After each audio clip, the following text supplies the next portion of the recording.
Graça e paz a todos. Graça e paz a todos.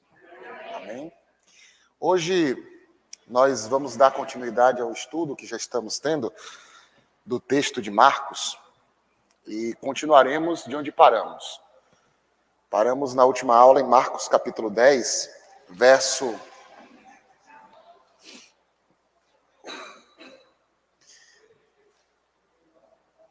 45.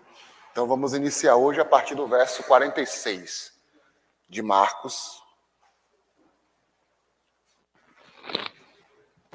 E hoje nós falaremos sobre esse tema, o reino espiritual na contramão da lógica do mundo.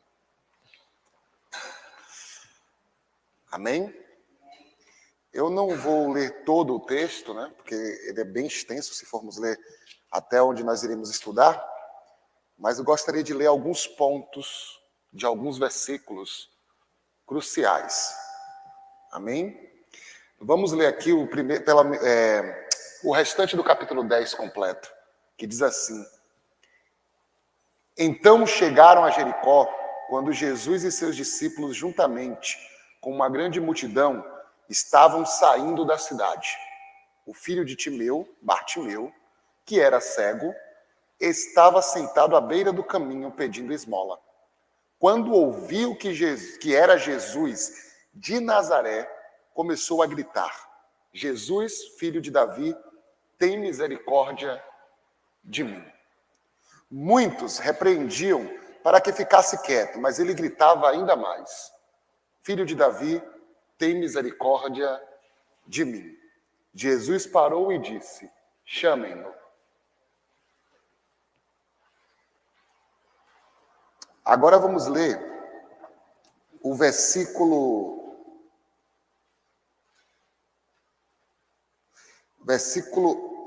7 em diante, do capítulo 11.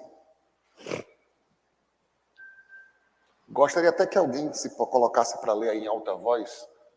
Capítulo 11, o verso 7 em diante. Podem ler, quem quiser. Levaram um menino a Jesus e lançaram sobre ele as suas vestes, e assentou-se sobre ele. E muitos estendiam as suas vestes pelo caminho, e outros cortavam ramos das árvores e os espalhavam pelo caminho.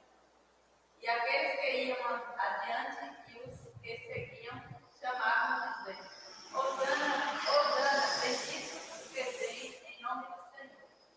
Bendito o rei do nosso pai Davi, que vem em nome do Senhor. Hosana nas alturas.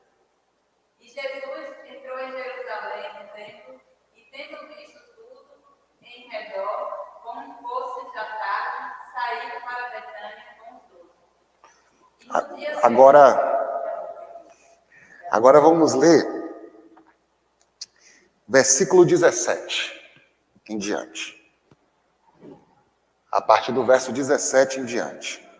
Quem quer ler? Quem pode ler?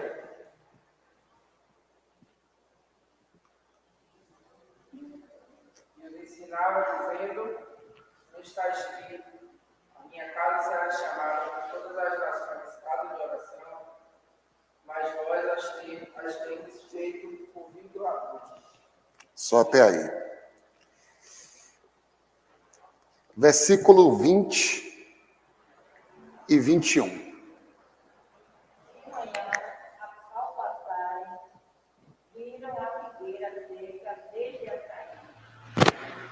Pedro, lembrando-se, disse a Jesus: Mestre, vê a figueira que amaldiçoaste secou. É 21, né? Isso. E agora vamos ler o 27 e o restante do capítulo 11 completo. Chegaram novamente a Jerusalém quando Jesus estava passando pelo templo.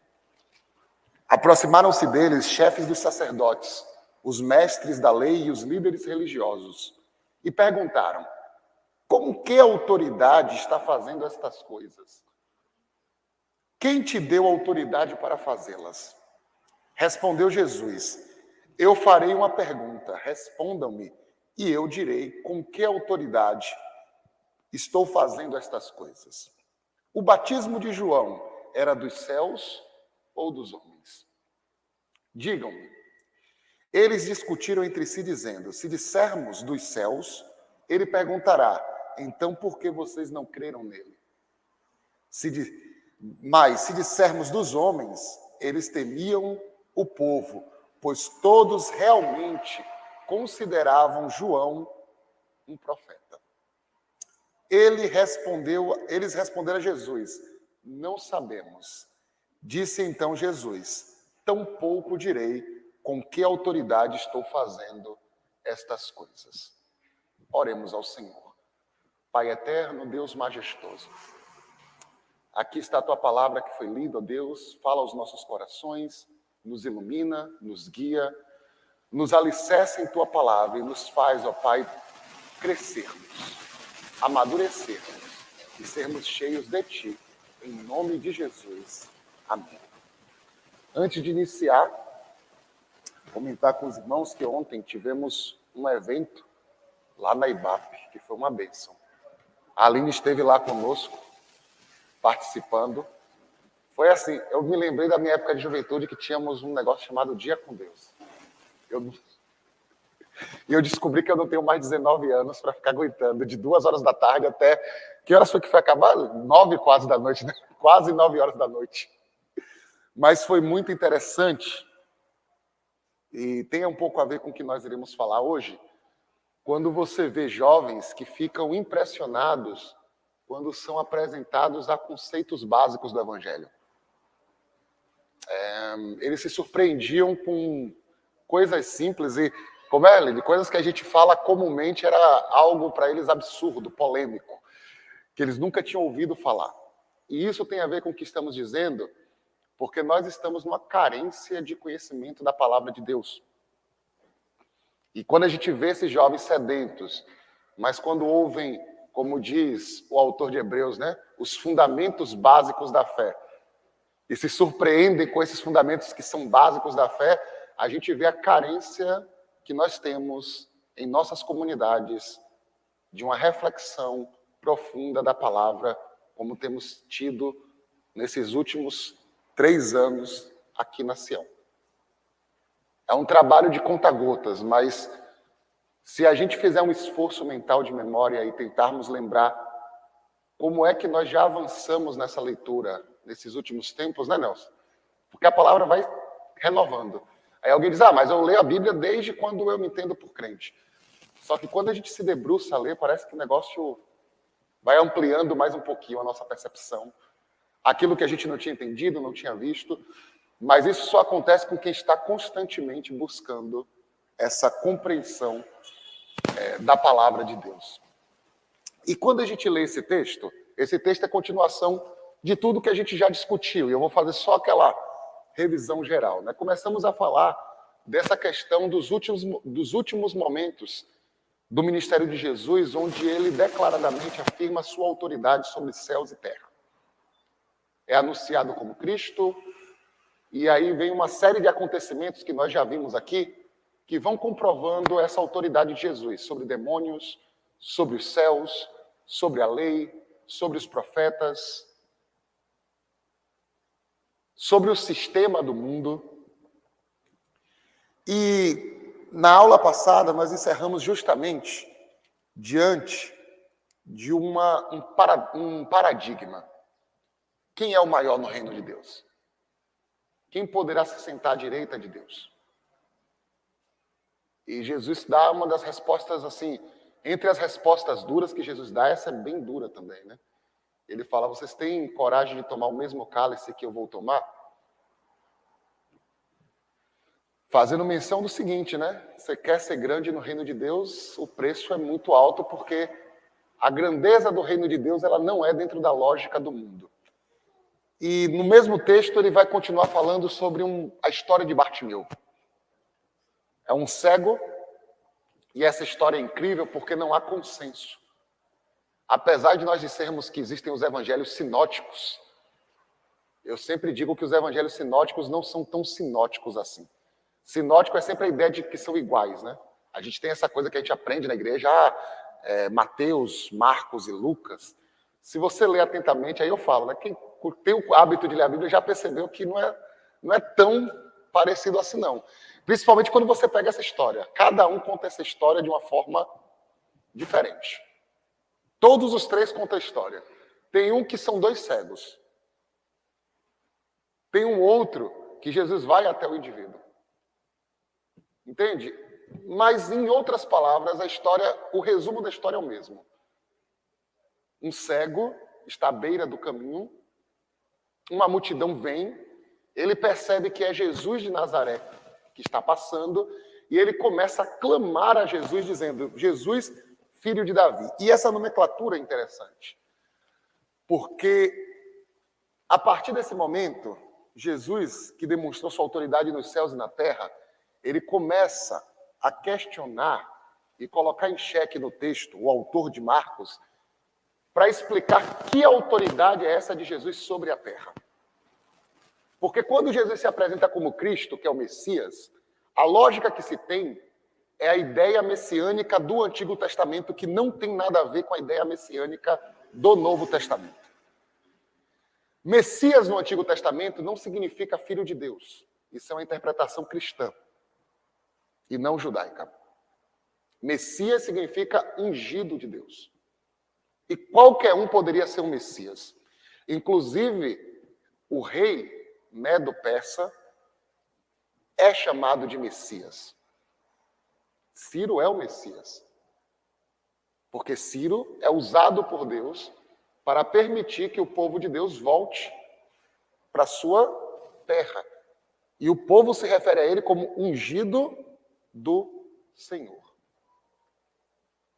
Então vocês começam a perceber que essa ideia de Messias, que é trazida pelo Novo Testamento, não tem ligação direta com a ideia de Messias que foi propagada na mentalidade judaica do primeiro templo. É uma ideia de Messias pragmática. Messias não está ligado diretamente a uma figura espiritual, mas a um governante ou alguém de autoridade usado por Deus para alguma missão. O maior Messias do Antigo Testamento, os 2 grandes Messias do Antigo Testamento, são Moisés, que é ungido de Deus e usado para a grande missão de libertação e consolidação de Israel como nação, e Davi, que é considerado o grande rei de Israel, senhor e unificador do povo. Não é à toa que todos os reis de Israel tinham como barema, ou seja, como critério de avaliação, o reinado de Davi. Porque colocava, né? Não houve nenhum outro rei como ele.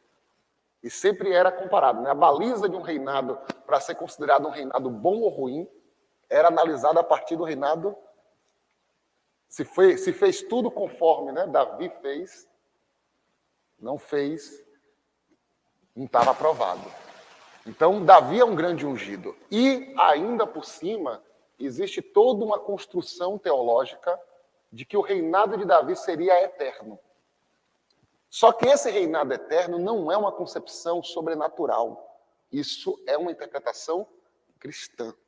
Para o judeu, o reinado eterno é a ideia de que sempre teria um descendente de Davi no trono.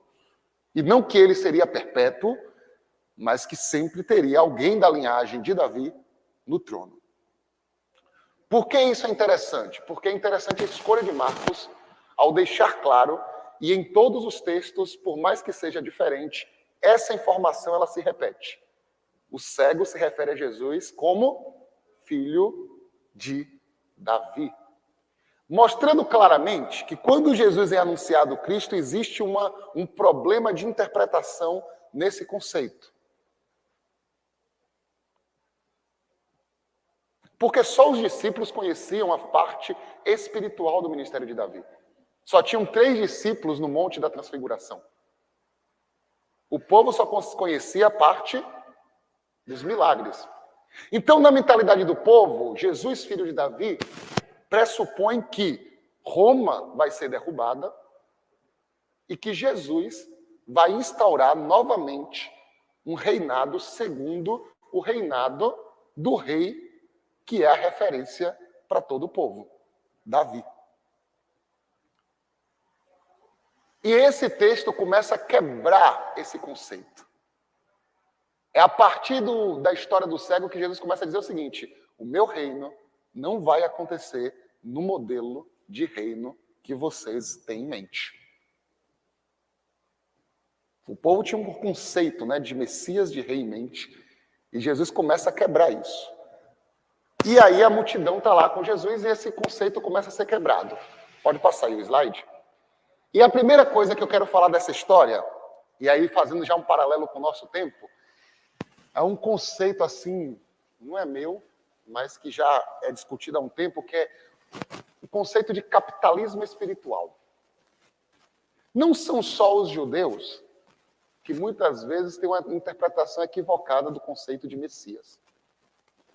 Nós também.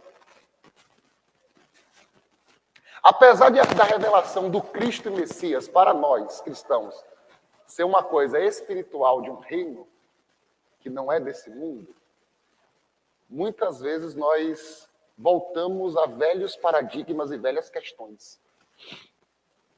E isso é visto no texto e isso é visto no nosso comportamento hoje. Quando a gente olha para o paralelo do texto do cego de Bartimeu, você tem uma multidão seguindo Jesus, atrás de milagres individuais, pessoais, para si. Enquanto alguém à beira do caminho precisava de ajuda. Quando esse indivíduo clama por ajuda, qual é a primeira reação da multidão que seguia Jesus?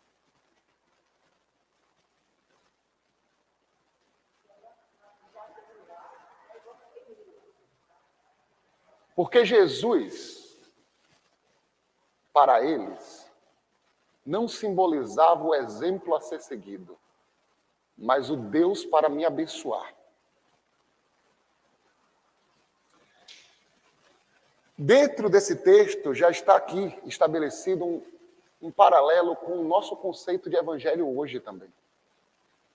Onde evangelho é serviço religioso. Eu vou atrás de Jesus para alcançar algo para mim.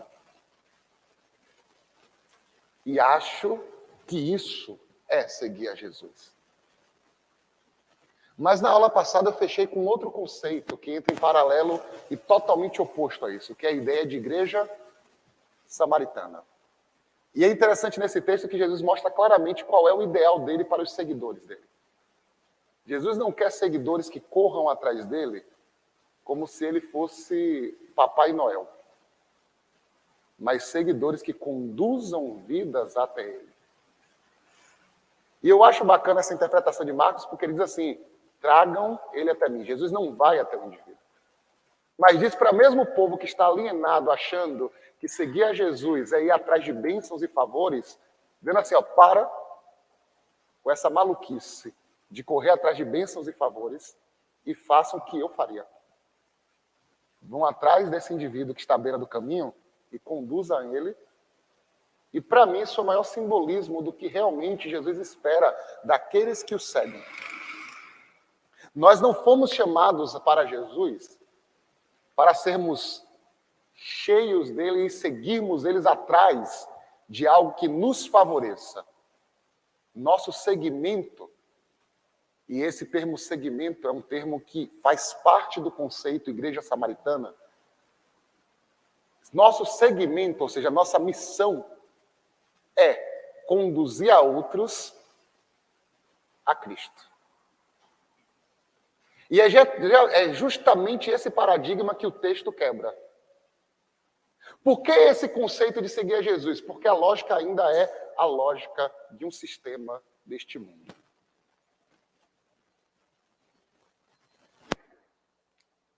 Por mais que dizemos amar o próximo, nós ainda concebemos uma ideia dentro da lógica do mundo que é primeiro a mim.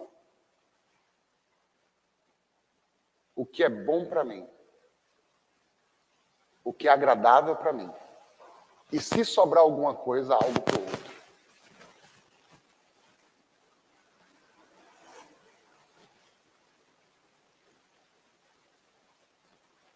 Porque é assim que a gente pensa.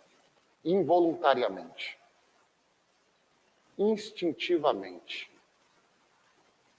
Porque fomos treinados assim. Na escola, nós fomos treinados a sermos competitivos. Porque só o melhor que consegue.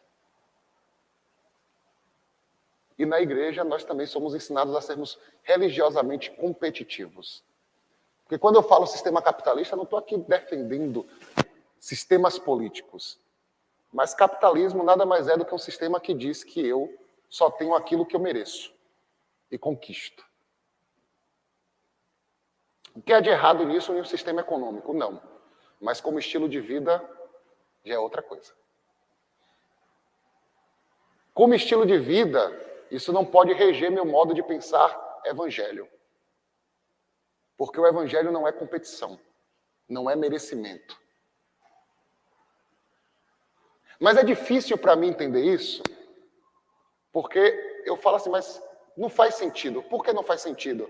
Porque a gente quer limitar e reduzir o conceito de reino de Deus àquilo que é passível para mim. E muitas vezes não nos permitimos sermos impactados pela transformação que o Evangelho quer nos proporcionar. Porque mudar é perigoso, mudar é assustador. Como é que vocês acham que esse povo reagiu? Ao saber que Jesus não deu a mínima para a multidão que o seguia, porque um estava necessitado. Na nossa lógica mundana, que a gente pensa assim, a gente diria o seguinte: ah, meu irmão, não posso salvar todo mundo, já tem uma multidão vindo para a igreja. Não é não?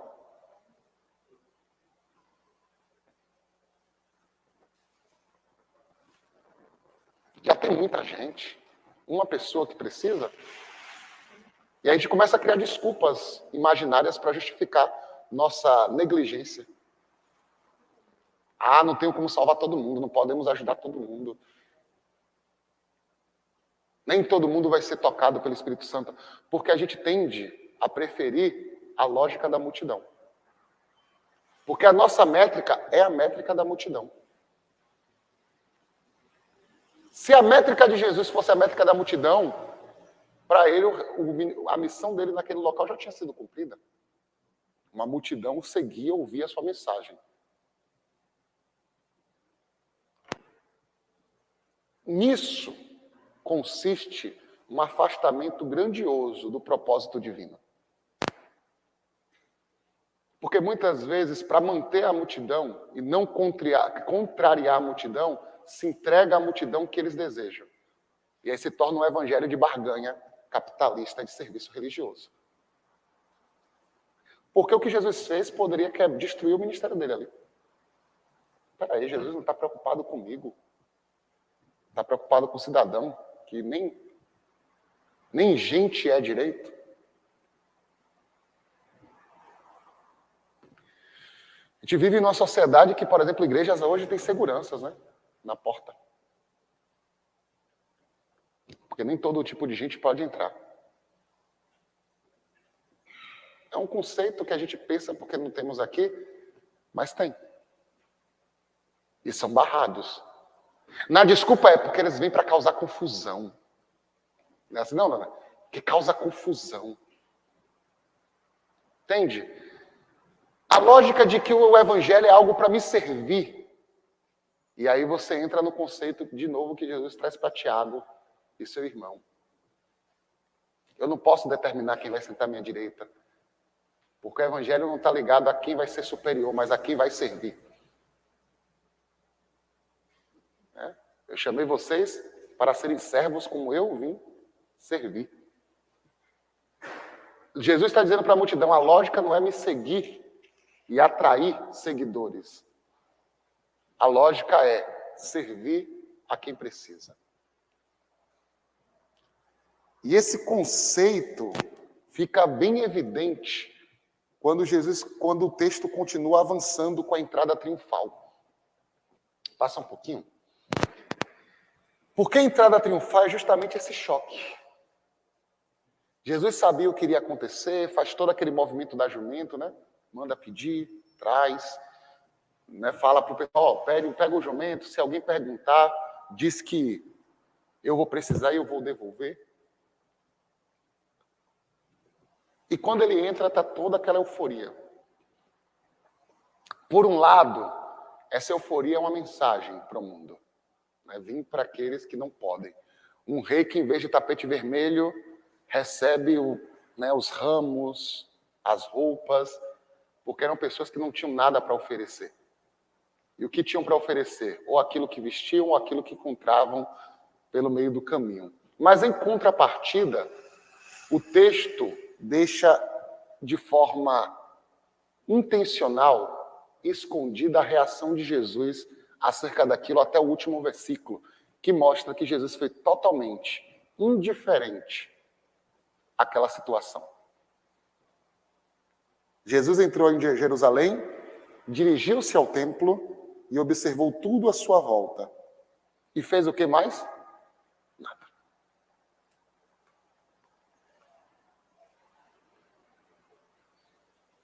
Essa indiferença de Jesus me mostra o seguinte: Jesus está observando como é que o homem e o povo o entendiam, o viam, mas aquilo não correspondia ao seu ideal. Porque quando eles diziam, Hosana, bendita o que vem em nome do Senhor, eles não estão clamando o reino celeste e espiritual de Deus. Porque eles dizem o quê? Bendito o reino vindouro do nosso pai, Davi. E, novamente, a lógica de que Jesus viria para estabelecer um reino terreno sobre o mundo, derrubando Roma, aparece. O povo não está comemorando porque agora veio salvação, mas porque agora chegou a nossa vez de reinar sobre os opressores. E qual é a resposta de Jesus indiferente a isso? Depois de tudo isso, ele entra no templo, que é o símbolo máximo do conceito messiânico do Antigo Testamento, e faz o quê?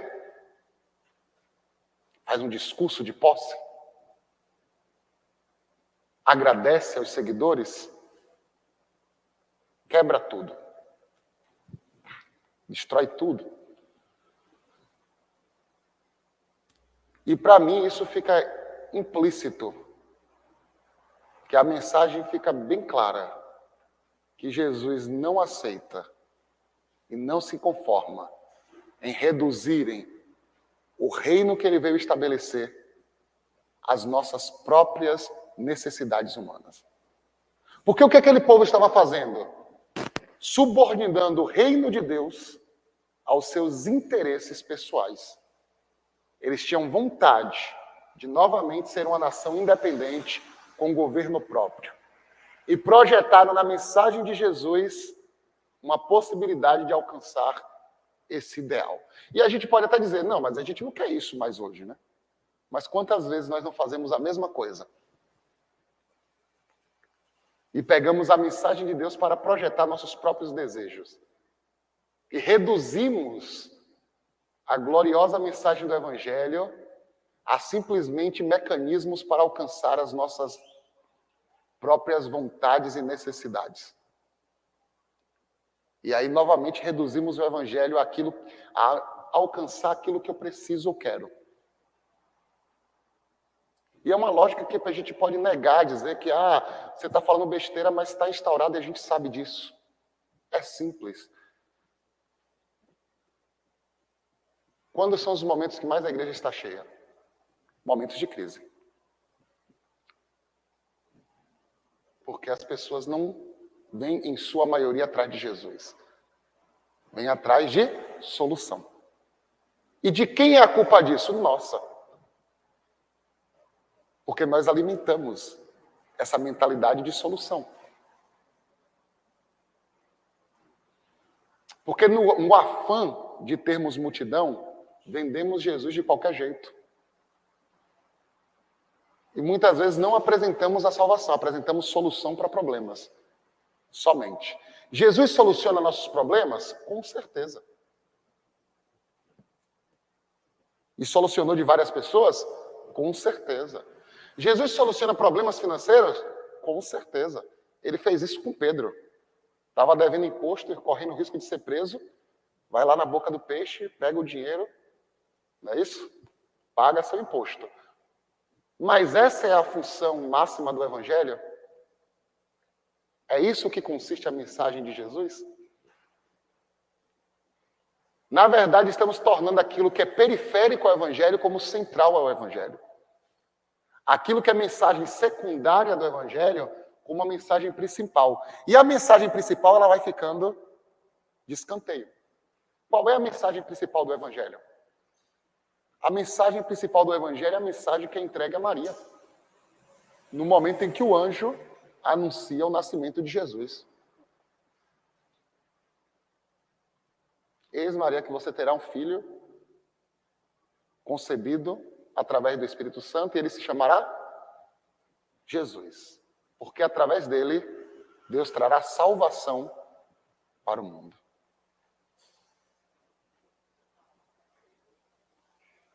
A mensagem central de Jesus é: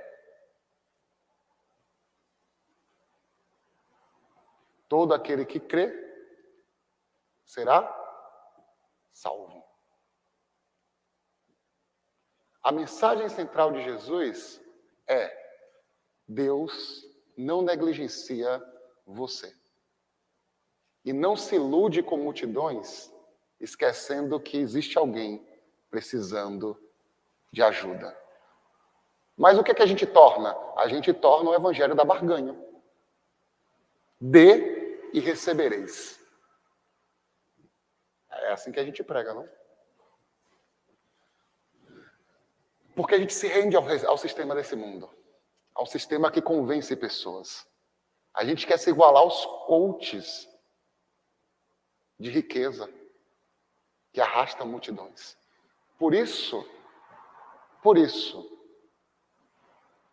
que num evento para falar sobre missão urbana, você tem alguns poucos jovens, mas no evento para ver um Messias moderno entrando de Porsche e falando que Jesus veio para a gente ser rico, você tem um estádio lotado.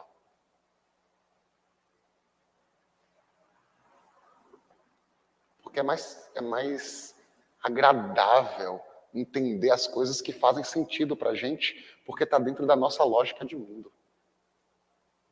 O problema é que essa lógica ela entorpece.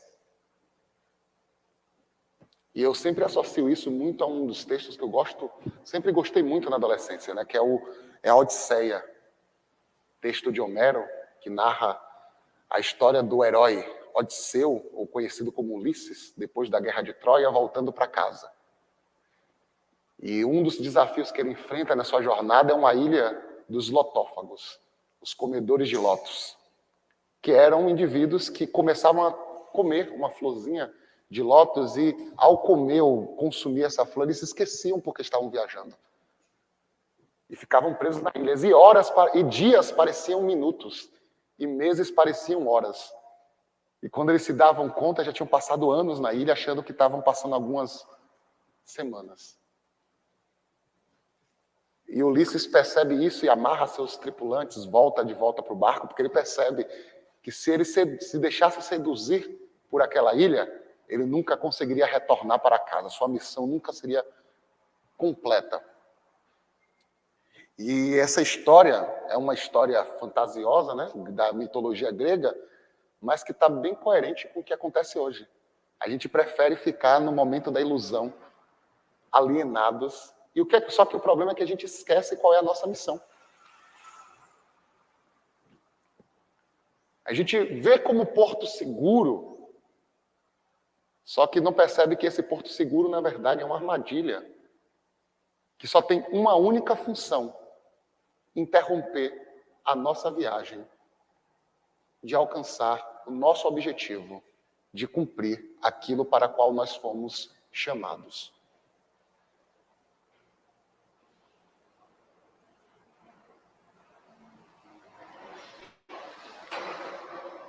Ler a Bíblia com manual de como ser milionário não é chegar ao ideal de Cristo.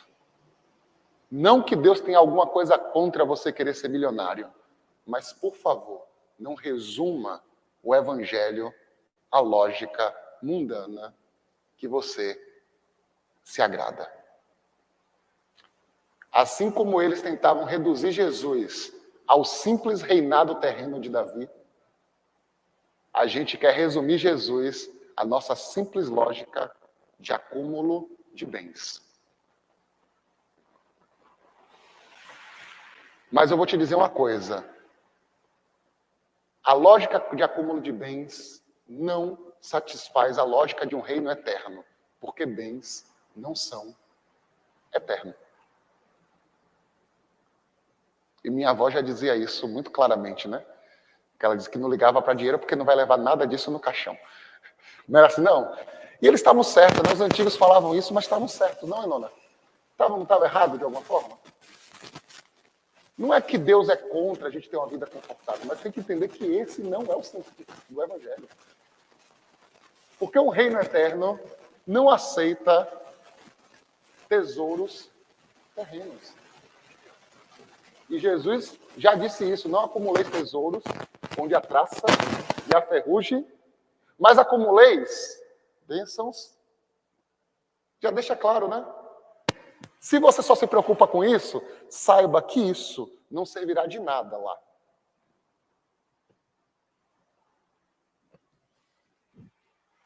Estabelecer um reino davídico e derrubar Roma não era o centro da missão de Jesus. Porque Jesus não veio libertar nações de sistema político, mas veio libertar almas das trevas avassaladoras do mal.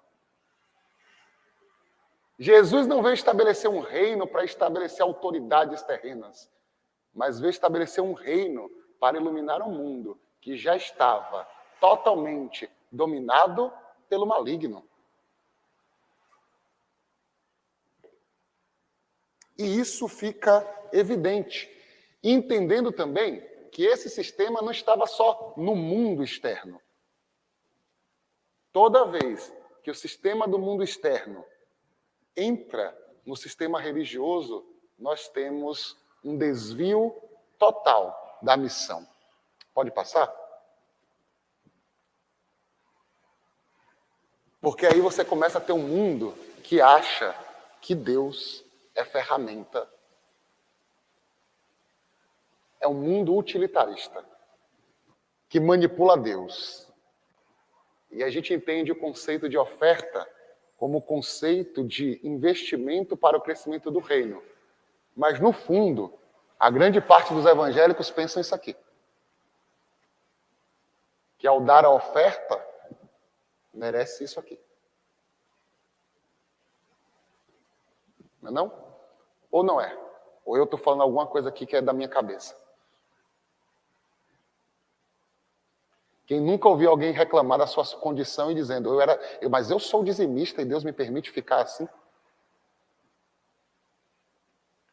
É nesses momentos que a gente percebe que, por mais que a gente tente disfarçar, existe uma lógica imperando aqui em nossa mente e que é reforçada pelos grandes televangelistas, né? Há quem diga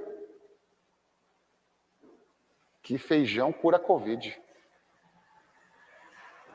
E teve gente que pagou caro por isso.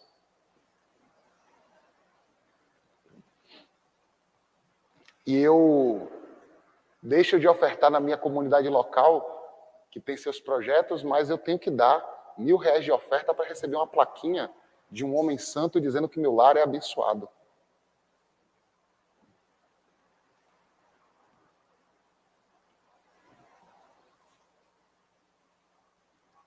Entende? Que lógica é essa? É um Deus que é manipulável. Porque é isso que Jesus vê no templo. Além da exploração religiosa, porque esse tipo de mentalidade também cria um espaço para exploradores, porque a ganância é um campo fértil para enriquecimento.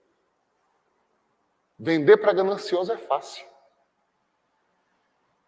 É daí que surge até a ideia do ouro de tolo, né? Quem já vê esse termo? Ouro de tolo, né? Aquelas pepitas falsas que a facilidade, né? Eu estou aqui, mas não posso vender, não vou conseguir negociar isso porque eu tenho que ir embora. Compra aí, ó.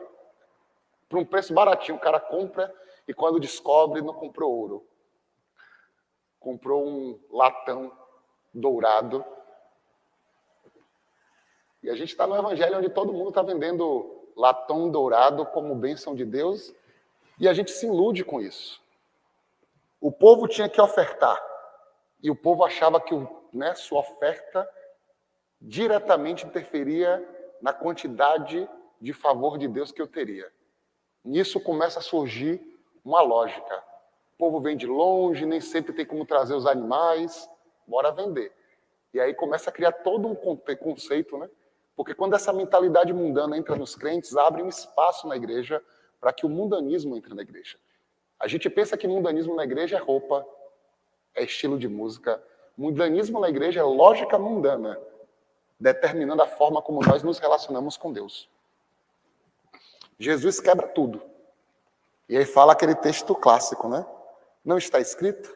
A minha casa será chamada casa de oração. Ou seja, esse espaço é um espaço simples. É um espaço de relação. Oração é conversa com Deus, é relação com Deus. É um espaço de relação com Deus e nessa relação não há barganhas, não há intermediários, não há critérios de favoritismo. Eu não pago bilhete para estar na frente, na fila. Ninguém vai conseguir guardar meu lugar para chegar mais rápido até Deus, porque é uma lógica muito de brasileiro, né? Vou pegar a fila, mas eu vou pagar fulano para ficar na fila para mim, porque aí eu ganho vantagem. Com Deus isso não funciona. Deus não é comprado. Eu acho interessante um texto de Salmos, onde o salmista diz, né? O que darei ao Senhor, porque Deus é dono do ouro e da prata. E Deus vai responder ao salmista, né? Não aceita essas ofertas, porque o boi já é meu, a ovelha já é minha, a cabra já é minha, tudo que há na terra é meu. Aí ele vem, um coração quebrantado e contrito. O Senhor, ou seja, Deus não se ilude com o tamanho daquilo que eu ofereço, mas com aquilo que está em mim e para a minha disponibilidade de estar conectado com Ele. O que incomoda Jesus é que essa lógica distorce a forma como nós nos relacionamos com Deus. A figueira seca é o ponto máximo disso, né? É uma figueira linda, abundante, mas que não tem fruto. Porque o problema, e o maior problema, é que essa lógica, ela cria espaços deslumbrantes. Chega na igreja bonita, cheia, lotada, animada, e a gente diz, é impossível Deus não estar presente aqui. Jesus olha uma figueira linda, olha e diz, não tem frutos. E nem era tempo de ter fruto, mas essa lógica é para o cristão, porque para o crente não há tempo de frutificar. Todo tempo é tempo de frutificar. Não é à toa que depois, alguns anos depois, João vai criar um conceito em cima disso. Tem um conceito joanino em cima disso. Eu sou a videira e vocês estão conectados a mim. Toda ramo que não frutifica é cortado. Eu sei que nós batistas temos aquele conceito, né, de salvação eterna, né? Uma vez salvo, sempre salvo. Mas também nós entendemos que essa salvação eterna só acontece quando eu realmente estou conectado à videira. Se não há essa conexão, nunca houve salvação. Porque somos enxertados à videira e se essa videira nós não conseguimos nos conectar a ela se torna o quê? Seca. Não há fluidez, né, da seiva para aquele ramo. Cristo nos corta, porque nunca fizemos parte.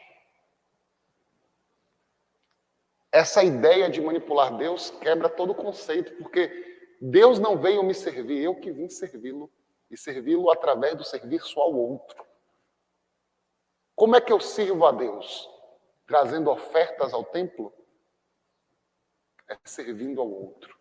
Eu contribuo no templo não para agradar a Deus, mas para que esse espaço nós tenhamos condição de atender um espaço maior de pessoas.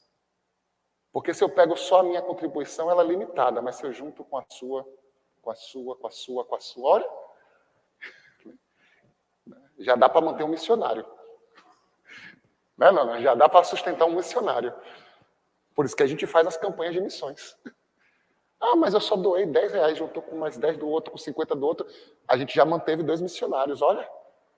Olha que contribuição para o reino. Por isso que a gente oferta. Porque a gente oferta para que isso aqui continue aberto e continue sendo bênção na vida de outros. Para que as irmãs continuem abrindo o portão do fundo e alcançando vidas. Através de um gesto simples de doar uma sopa, mas alcance vidas. Para que em um culto de oração, muitas vezes que não vem muita gente, mas se uma vez ou outra aparece alguém dizendo, olha, eu preciso que orem pela minha família. Não damos na ideia de que isso nos trará retorno de Deus. Porque isso muda todo o conceito, né? A lógica do mundo está entrando aqui. É a lógica do apadrinhamento, que a gente tem muito. E no Brasil isso é forte, porque a gente é um país do coronel. Né? Não. Todo mundo quer estar de bem com quem está no poder para ter um seu... Não porque é amiga, porque quer ter seu... Não é à toa que a gente sempre tem aquela filosofia popular que é verdadeira, né? Você está no auge e está cheio de amizade. Perde tudo e veja aí quem é que fica. Sobra quantos? Porque essas relações interesseiras faz parte desse sistema do mundo. Você serve enquanto está sendo útil. Não é mais útil, não serve mais. Essa lógica não funciona com Cristo. Bartimeu não podia não ser útil para a sociedade, mas era alguém especial a ponto de Jesus parar sua jornada para atendê-lo. A adoração do povo não cegou Cristo do real problema que o povo vivia. Uma religiosidade, um conceito deturpado do Evangelho. E isso nos leva à grande questão. Passa. Um Deus que não precisa de nossa aprovação. Esse conceito é bem interessante, essa parte final, né? Com que autoridade você faz tudo isso? E eu acho interessante essa resposta de Jesus. Ele fala assim, eu respondo com uma condição. Me responde primeiro, o que é que vocês acham do batismo de João? Era do céu ou dos homens?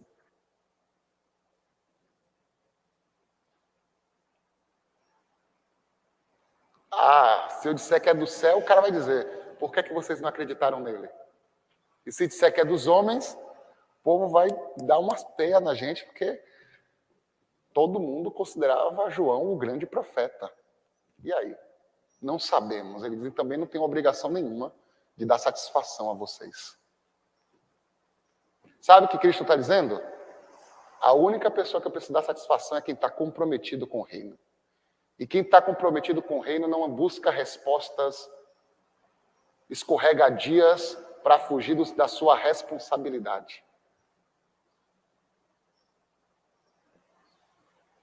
Que é o que muitas vezes a gente faz, né? Fica buscando na Bíblia justificativas para a gente não precisar mudar.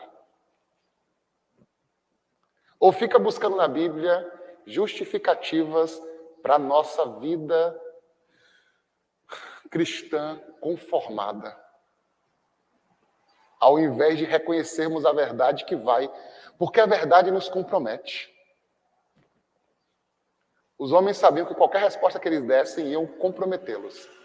Ou de seguir a missão, ou deixar de claro que nunca fizeram parte daquela missão.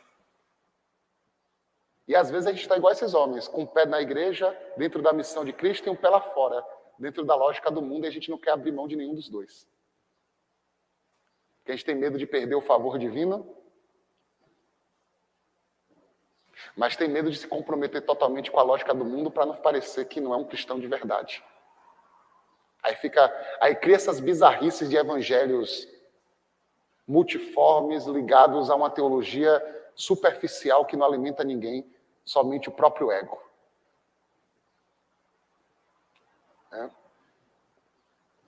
Aí vem uma grande novidade. Deus não precisa da sua aprovação. O evangelho, para ser evangelho, não precisa que você concorde ou não com ele. Ele vai continuar sendo o evangelho. E quem não se compromete, não faz parte do reino. Não tem um meio termo nessa discussão. Ou você assume que é do céu, ou assume que é dos homens. Mas ficar entre os dois, você não tem parte com Cristo. Porque Cristo só se compromete com quem se compromete com Ele. É o que Ele está dizendo para os homens, né? Se vocês não se comprometem, eu não tenho obrigação nenhuma de dar uma resposta para vocês. Porque às vezes a gente age como se Deus precisasse da nossa aprovação. Aí, diante de realidades bíblicas, a gente diz, não concordo. E eu sempre falo uma resposta bem educada, né? E daí? Você concordar ou não concordar? Quem é você na fila do pão, diante da mensagem do reino? Que é uma prepotência nossa, né? Eu não concordo com esse conceito de igreja samaritana. E daí? O reino está aí. E ele é isso. Ou você assume ele, ou nega ele. E sai do caminho. E deixa que o reino siga seu rumo.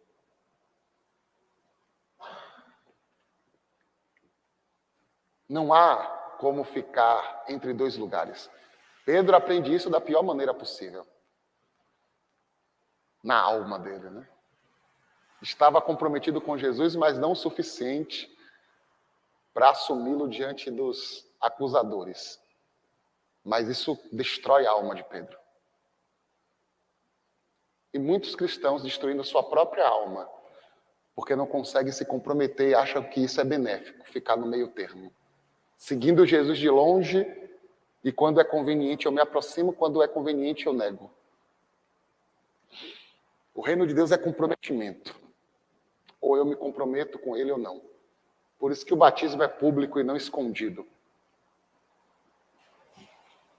Né, tia? É público, né? Não porque tem algo especial no batismo, mas porque publicamente você está dizendo, agora é um compromisso oficial. O velho homem tem que morrer e ser sepultado, e agora é um novo homem que nasce para Cristo. E a pergunta é, o quanto é que a gente sepultou daquele velho homem nas águas do batismo? Esse que é o problema, né? Que fez ou outro, a gente vai lá, no túmulo do velho homem, na esperança de rememorar seus grandes feitos, ou que ele ressuscite. É um sepultamento que não precisa de mausoléu, porque a gente não faz mais nem, que a gente não quer fazer questão de lembrar dele. Mas de vez em quando a gente faz o altarzinho, né, o velho homem, e volta lá, vez ou outra.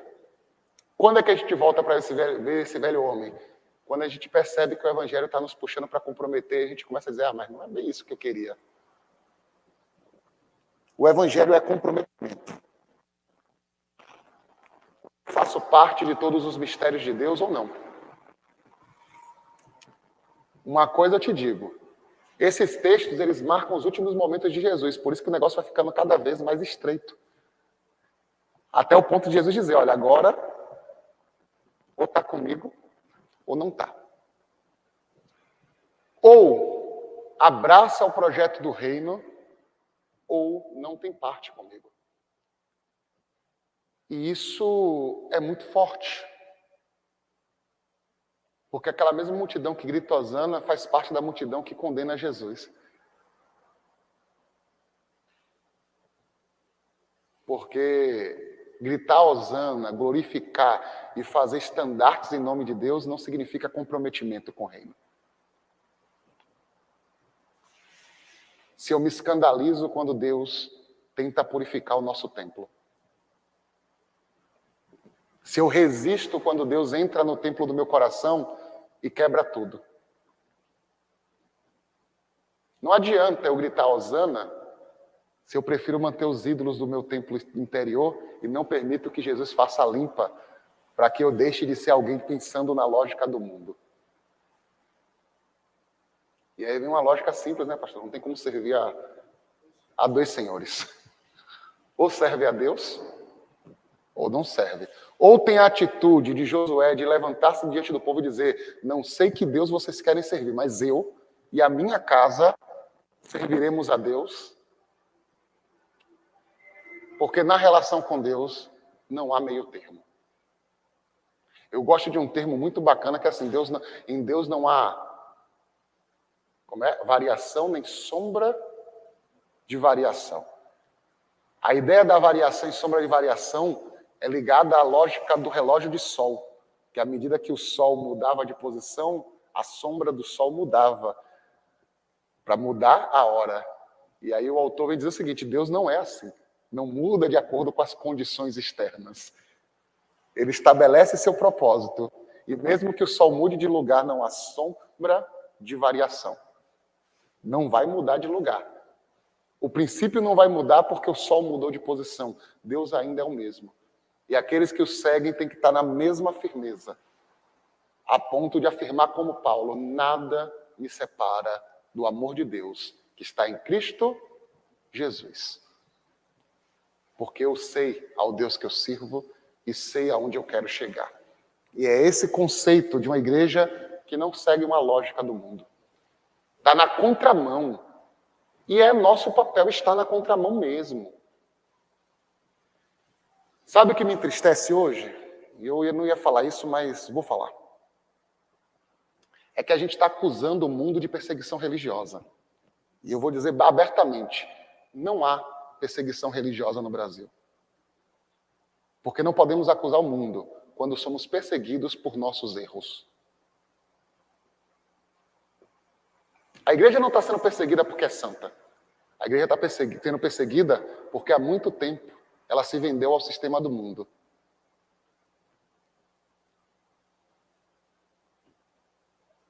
Ah, meu irmão, mas por que o pessoal não confia mais no evangelho? Claro. Pensa como eles. Você confiaria? Pega o histórico do evangelho pregado e anunciado nessas últimas décadas no Brasil. Não é não, pastor? Não vem botar na conta da ideia de igreja perseguida aquilo que é responsabilidade de nossa falta de compromisso sincero com Deus. Não tem igreja no Brasil sendo perseguida? Até tem. Mas a perseguição que a gente tenta acusar não está ligada a uma igreja que está na contramão do mundo, mas é uma igreja que quer continuar no poder do mundo. Agora a gente tem uma igreja perseguida no Brasil, que muitas vezes a gente não reconhece. No Rio de Janeiro tem um pastor que ele se recusou a apoiar um bendito vereador. Isso foi ano retrasado, cristão. Ele disse: olha, na minha igreja a gente não trabalha desse jeito, a gente não coloca... Eu explico aos irmãos que do portão para lá podem fazer campanha para quem quiser, mas do portão para cá a gente não faz. Depois do período de eleição, a conta da igreja foi bloqueada por irregularidade, que não existia, mas foi. E os irmãos ficaram doidos, aí o tesoureiro da igreja teve uma ideia: a gente tem uma ONG da igreja, transfere por enquanto para a ONG, para movimentar, quando regularizar, né? Aí, por incrível que pareça, a ONG também, logo depois que o dinheiro da igreja começou a ser movimentado pela ONG, a ONG também foi bloqueada por irregularidade financeira. E o pastor da igreja, ele tem uma pequena editora, fez: olha, seguinte, como a gente precisa de CNPJ, movimenta pela editora para poder emitir as notas. Depois a gente buscou uma assessoria de um contador. O contador disse: não tem como fazer isso, tá? Temporariamente, tá? Aí quando fizeram todos os trâmites legais que começou a movimentar, a editora do pastor também foi bloqueada por irregularidades financeiras. Aí ele falou: não pode ser coincidência isso. Aí ele foi com o advogado e recorreram às acusações. Vieram da mesma pessoa, que usou seu cargo político para perseguir aquele que não quis se vender ao sistema da lógica do mundo. Mas isso a gente não fica brigando, né, na rua para falar. A gente quer o holoforte de que perseguiram um cidadão que explora a fé dos outros. E dizemos que aquilo é perseguição religiosa. Entende a loucura? Nós temos que... Aí eu entro num texto que eu acho lindo da Bíblia, mas que eu sempre interpretei errado, mas um tempo para cá, depois eu começo a entender que aquilo é verídico, né? Eu não lembro o profeta menor, mas que vai falar dos profetas que se escondem. Se eu não me engano é Miqueias. Ou é Amós, eu não lembro. Agora me fugiu a memória, mas que ele fala o seguinte: o profeta se envergonha de ser profeta, vai fugir para o campo e cobre suas feridas de profeta. E se alguém perguntar, você é profeta? Não. E essas feridas? Não, aqui é ferida do trabalho do campo. E eu achava que essa vergonha do profeta era porque chegava aquele dia em que era o desafio. E eu começo a perceber que a vergonha desse profeta é porque ele tem medo de ser comparado aos profetas corruptos, pilantras, que estão envergonhando o nome do Senhor. Mas é muito triste saber que a igreja prefere esses indivíduos a um evangelho real. Por quê? Porque diferente de Jesus, que para a multidão para atender os necessitados, esses indivíduos dão à multidão o que elas querem, barganhando o evangelho pelos interesses pessoais. Não é fazendo crítica a B, mas uma lógica que está implantada e que a gente precisa romper. E alguém pode dizer, mas Sião é uma igreja só. Meu irmão, a história da andorinha. Né? Conhece a história da andorinha? Floresta pegando fogo. A andorinha vinha no rio, molhava o bico. Aí o macaco falou, você está maluca? Você acha que essa água que você está levando no bico vai apagar o incêndio? Ele diz, rapaz, se vai apagar o incêndio eu não sei, mas eu estou fazendo a minha parte. Isso é andar na contramão do mundo, mesmo sabendo que às vezes a nossa ação não vai apagar todo esse incêndio que está no mundo. A minha ação, pelo menos, vai trazer refrigério para aquelas pessoas que estão sedentas. E as pessoas estão sedentas do evangelho verdadeiro. E aí fica aberto. Alguém quer fazer alguma pergunta? Colocar, falar? Está todo mundo muito calado. Eu até estou estranhando, 2 domingos só eu falando. Alguém quer comentar algo? Pelo amor de Deus, alguém quer discordar de mim? Nessas horas, o Franço não aparece para discordar de mim. Está claro para os irmãos tudo o que foi dito hoje? Para que não fique dúvidas? Então, amém. Vamos continuar nessa jornada e domingo que vem a gente continua aí com o capítulo 12 de Marcos, fechando esse mês de julho, sobre a proposta do reino de Cristo dentro do Evangelho de Marcos. E é bacana porque essa perspectiva toda é dentro do Evangelho de Marcos. Se nós formos para Mateus, Marcos e juntar tudo, aí, como diria meu avô, né, o buraco é mais embaixo. O problema é maior. A situação é mais grave, né, pastor? A gente está olhando só a ótica de Marcos. Vai lá para a ótica de João, Lucas, Mateus e monta o quebra-cabeça que vocês vão ver qual é o compromisso que Deus espera de nós. Agradeço essa oportunidade e a gente continua aí com o culto matinal.